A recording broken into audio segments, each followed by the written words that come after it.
Hope channel में आपका स्वागत है।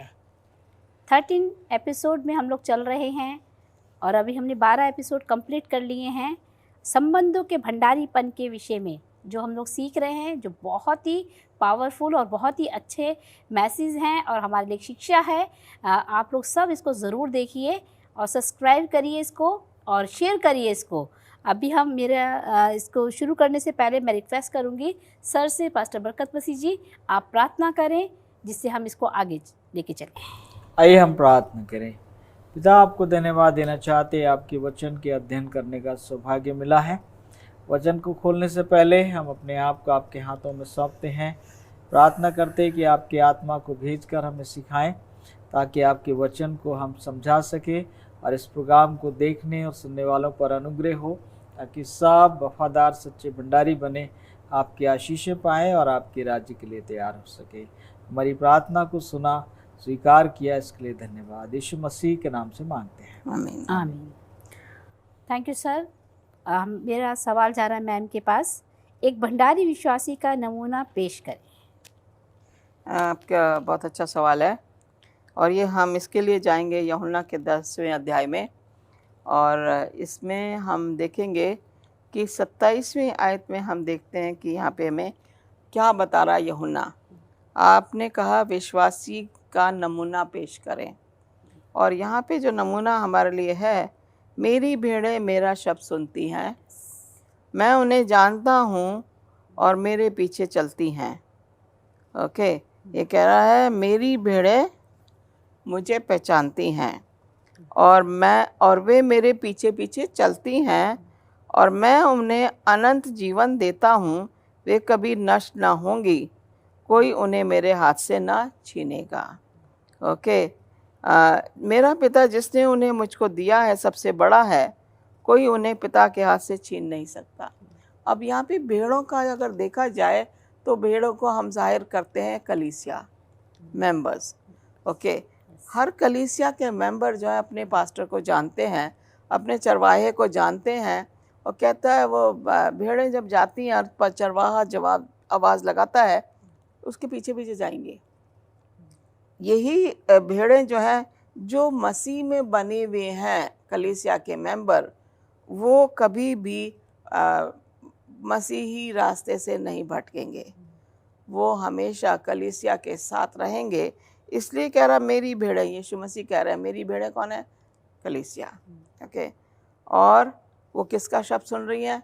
मेरा शब्द सुन रही है, और मेरी आवाज़ को पहचान रही है, और मेरे पीछे पीछे आ रहे हैं।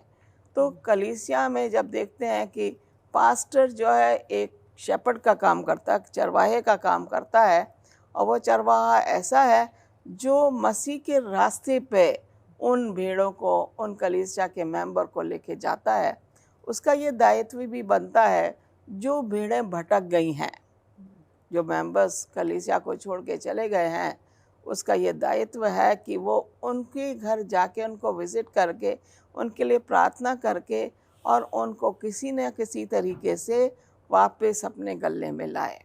जैसे कि एक भेड़ भटक गई थी और उसने 99 भेड़ों को रखा, एक भेड़ को ढूंढने के लिए वो पूरे जंगल में वो दिया लेके गया, और जब वो उसकी आवाज़ सुनता है तो जल्दी से उसको निकाल के लाता है। इसी तरीके से हर भेड़, हर मसीही जो परमेश्वर के रास्ते से भटक जाता है, चरवाहे का काम है कि उसको वापस परमेश्वर के गले में लेकर आए।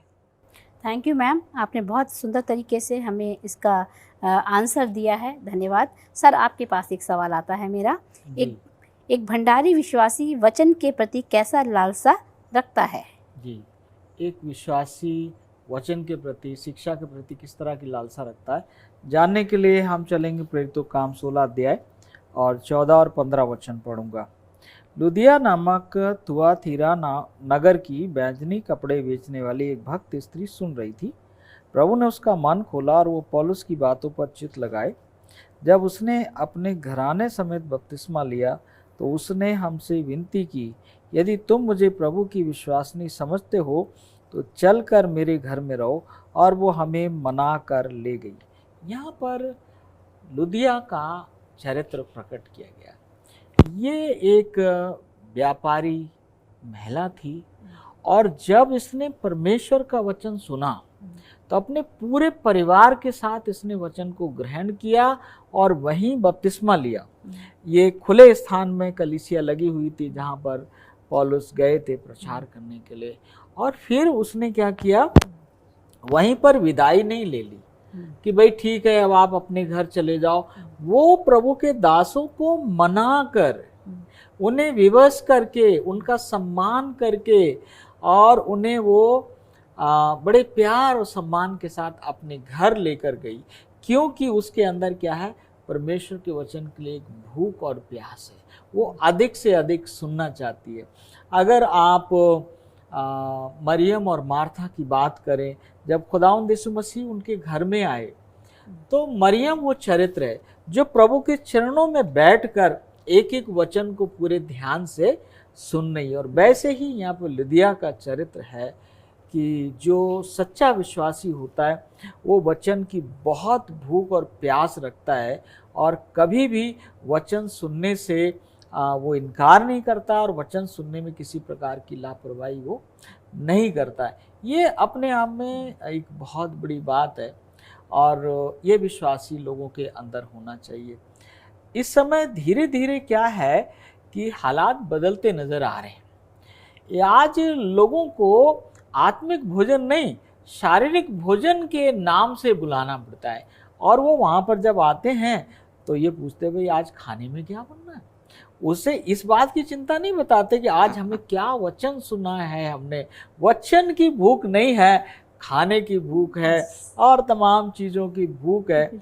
प्रभु करे कि हमारे अंदर मरियम के समान, लुदिया के समान परमेश्वर के वचन के लिए वो भूख हो, वो प्यास हो कि हम तृप्त हों और हम प्रभु के काम को जो है वो अंजाम दे सके। ये दोनों चरित्र बहुत ही ताकतवर हैं।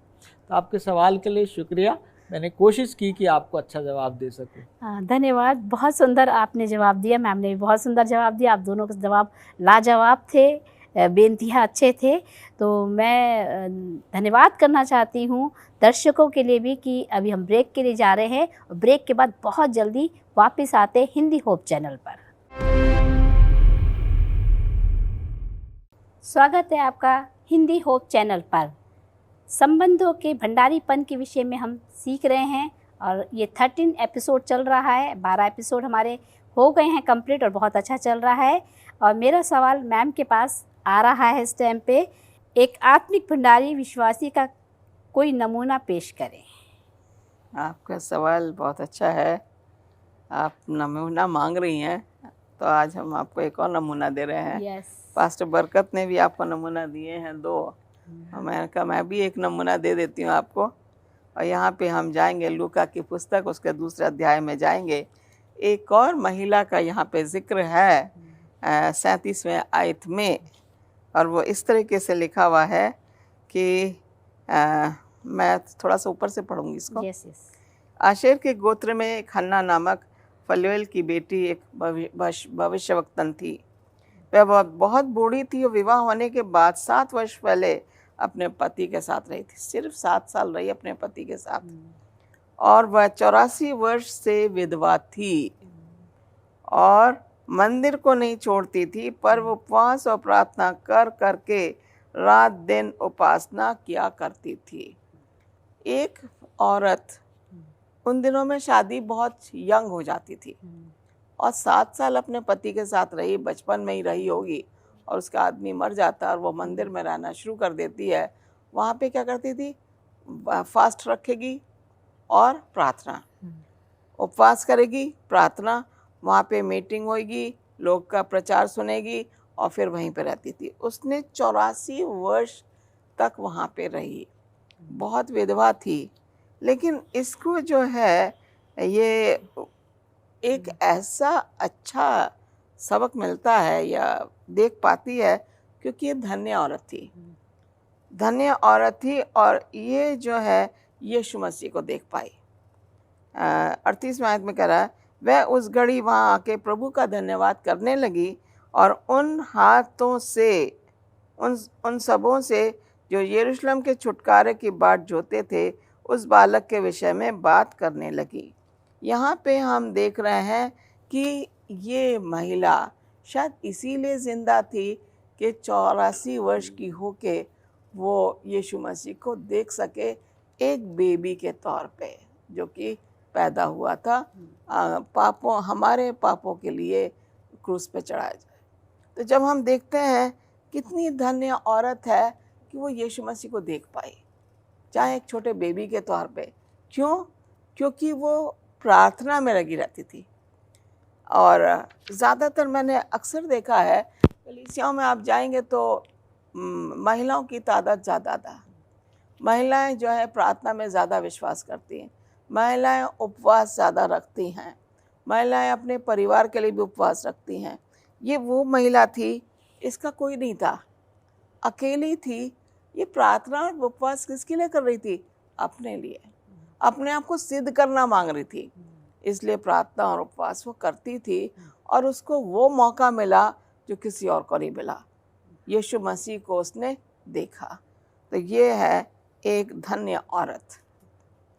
थैंक यू मैम, आपने बहुत सुंदर तरीके से इसका आंसर करा। अब चौथे उस पर चल रहे हैं हम लोग। जो सर के पास ये सवाल मेरा आ रहा है, एक भंडारी विश्वासी की चर्चा में आर्थिक सहयोग का कोई नमूना पेश करें। आप एक के बाद एक नमूने पूछ रही हैं, तो मैं आपको एक आर्थिक सहयोग, चर्च में आर्थिक सहयोग एक विश्वासी किस तरह से, और हम ये बड़ी खास बात है कि हम महिलाओं का ही जिक्र कर रहे हैं। मैं एक और महिला का चरित्र आपके सामने पेश करता हूँ। मरकुस 12 अध्याय अगर 41 से 44 वचन तक हम पढ़ें तो यहाँ पर बताया जाता है कि एक दिन यीशु मसीह मंदिर में बैठे हैं और वहाँ पर जो दान पात्र रखा हुआ है उसमें सारे लोग आ रहे हैं और अपने टाइल्स और अपनी ऑफरिंग को उसमें डाल रहे हैं। बड़े बड़े अमीर लोग आ रहे हैं और वो क्या कर रहे हैं, बड़े शान से पैसा उसमें डाल रहे हैं।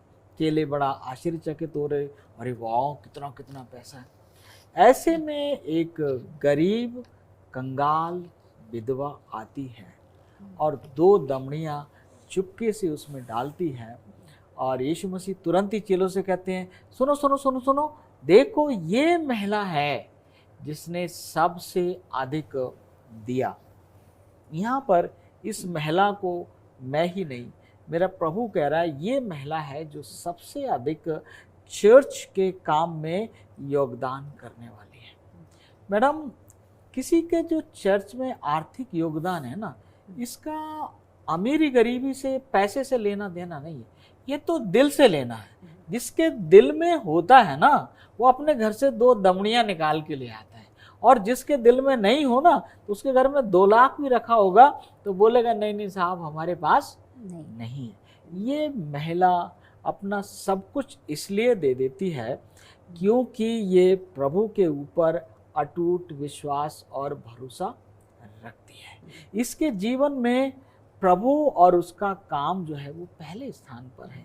ये बहाने नहीं बनाती है। देखिए, जब आप प्रभु के ऊपर निर्भर होते हैं ना, तो आप पूरी तरह से सुरक्षित हाथों में होते हैं। और ये महिला पूरी तरह से किस पर निर्भर है? प्रभु पर निर्भर है। तो आप देख सकते हैं कि इसकी तारीफ की गई है और जहाँ भी जाते हैं। अगली बात ये है कि दूसरे लोगों ने जो है ना, कम कैसे दिया, परसेंटेज अगर लगाया जाए तो हो सकता है किसी ने 10, किसी ने 12, किसी ने 8% दिया होगा, लेकिन इस महिला ने, कंगाल विधवा ने अपना 100% दिया, 100% दे दिया। और 100% कौन दे सकता है?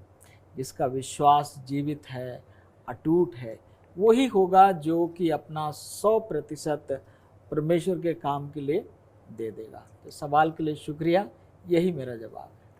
Thank you so much sir. और इतने सुंदर आंसर्स के लिए, जितने भी सवाल मैंने आप लोग के सामने रखे, आप लोग ने इतने सुंदर तरीके से पूरी सीरीज़ के अंदर लाजवाब जवाब आप लोगों के थे। और मैम की इतनी सुंदर साड़ियाँ और सर इतने ड्रेसअप होके आए हैं।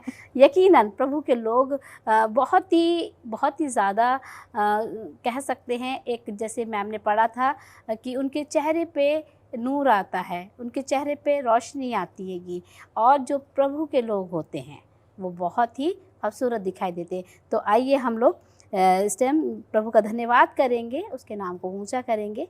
यकीनन परमेश्वर हमारा बहुत भला है जिसने आप जैसे लोगों को हमें दिया है और हमें आशीषित करा है। तो मैं बहुत धन्यवाद करती हूँ परमेश्वर का इन बातों के लिए, आप लोगों के जीवनों के लिए, आप लोगों की सेवकाई के लिए, जिससे बहुत लोग आशीषित हो रहे हैं। हम भी आशीषित हो रहे हैं और हमारे जो जितने चैनल पे जितने लोग आएंगे सब बहुत आशीषित होंगे, मेरा पूर्ण विश्वास है। तो अभी हम ब्रेक में चलते हैं और ब्रेक के बाद मिलते हैं फिर। प्रिय भाई बहनों, आप लोग का स्वागत है हिंदी होप चैनल पर। और अब हम चल रहे संबंधों के भंडारीपन के ऊपर और हम सीख रहे हैं एक भंडारी विश्वासी कैसे होता है। एक सवाल आ रहा है मैम आपके लिए मेरे पास, एक भंडारी विश्वासी दूसरे विश्वासी के साथ किस तरह से बर्ताव करता है? बहुत खास सवाल है मैम ये। मैडम आपके सारे सवाल खास हैं।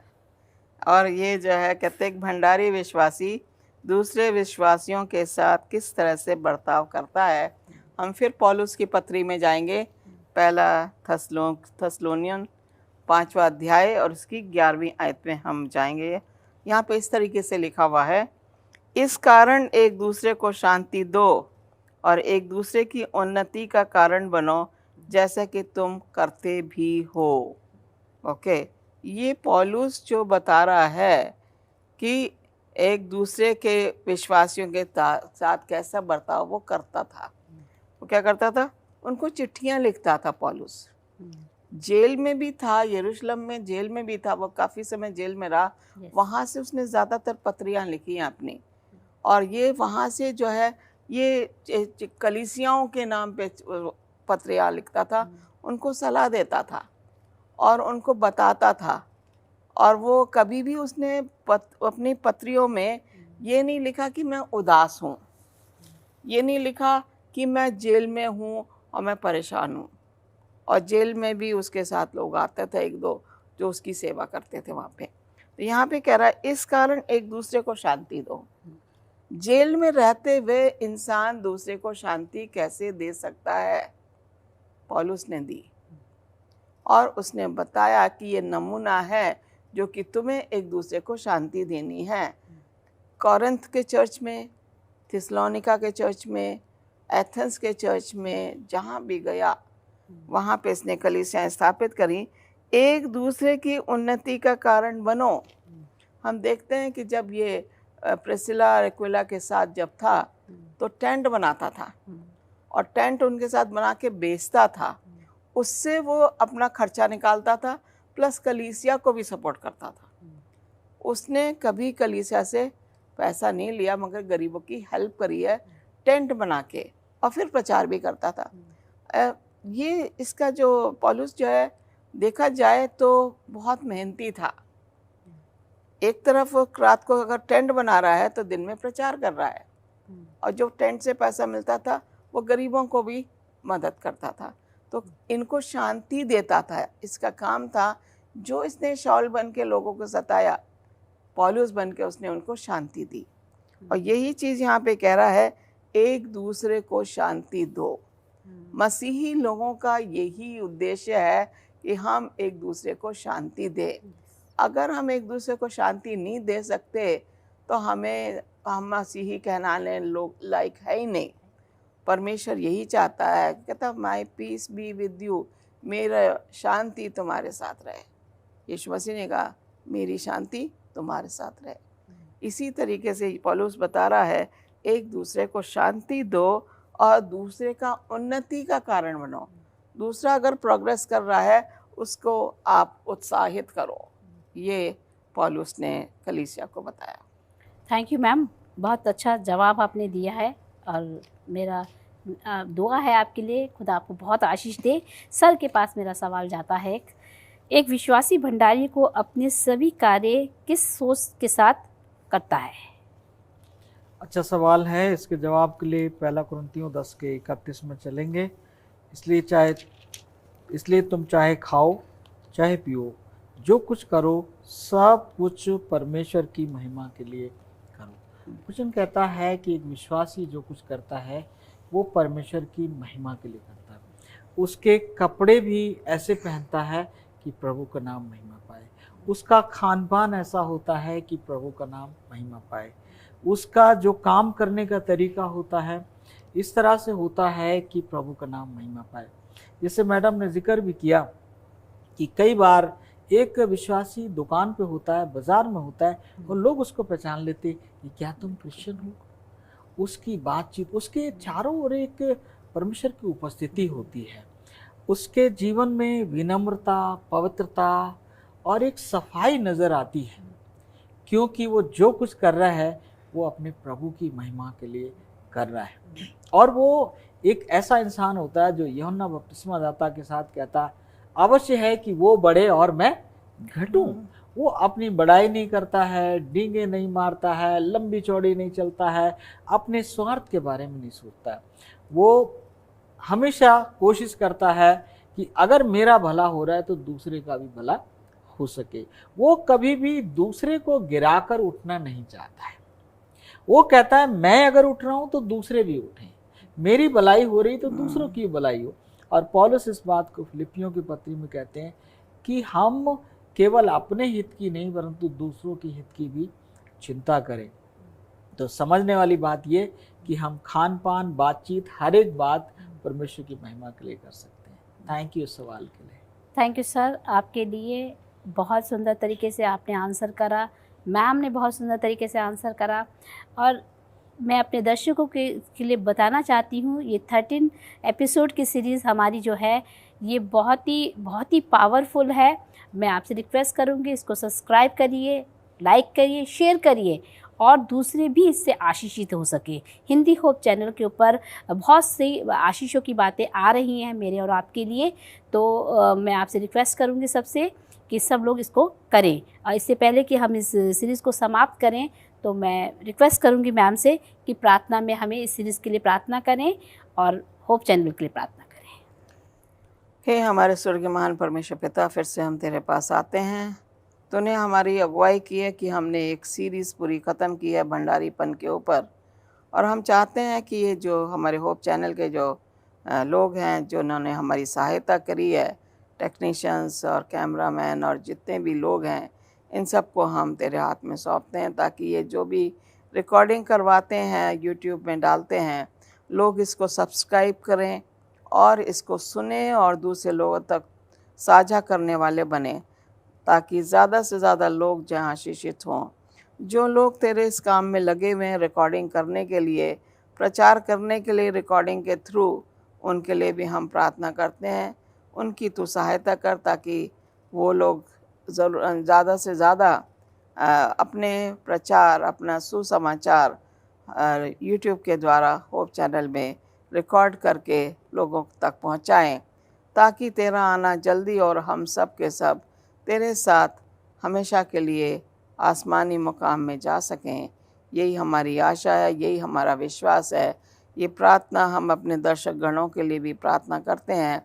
उनको परिवारों को आशीषित कर, अगर कोई बीमार है उसको चंगाई बख्श दे, ताकि वो लोग भी तेरे नाम की महिमा स्तुति करने वाले बने। एक बार फिर से हम ये प्रार्थना तेरे प्यारे बेटे यीशु नासरी के नाम से मांगते हैं, आमीन। आमीन।